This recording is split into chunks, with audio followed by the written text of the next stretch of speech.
Eyvallah abicim, sağ olasın, bir tane video için seni gece gece yorduk ya. Borcu ne kadar abicim? Malzeme 150 lira, 1500 lira da el emeği.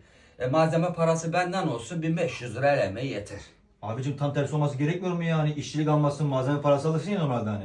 Yok, artık el emeği daha pahalıya denk geliyor. Abicim o nasıl iş ya? Onda koyarsın sadece 1500 lira, ayıp günah değil mi ya? Yok yani, piyasa böyle abicim, ne yapacağım? Zamanınız yok mu sizin ya? Porno mu çekiyoruz abi, biz emekçiyiz ya. Abi emekçisin anlıyorum da onda koyarsın sadece 1500 lira, ayıp günah değil mi ya? Tabi piyasa böyle kardeşim. Esko çağırsam takar gider, bir de sevişiriz biz ya. Ya kusura bakma, ben sadece işimi yaparım abi ben. Ben onu demiyorum abicim, ondan uğraştım 1500 lira diyorum, ne ya? 200 lira verin git ya. Piyasa böyle abi, ne yapalım O ya? nasıl piyasa lan?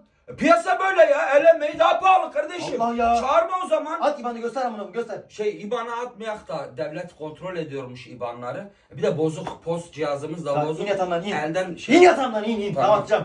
Tamam abi, niye kızıyorsun ki? Ne kızmasın lan? Niye kızmayayım lan? 1500 lira ondan uğraştın Tamam sadece abi, ya. geldik emek verdik, kızıyorsun bize. Emek bağlı vermiş, mı? 10 dakika emek vermiş. Tamam. İşçiyiz abi, biz Göster IBAN'ı, hadi emekçiyiz göster. ya. Siktir git evimden ya.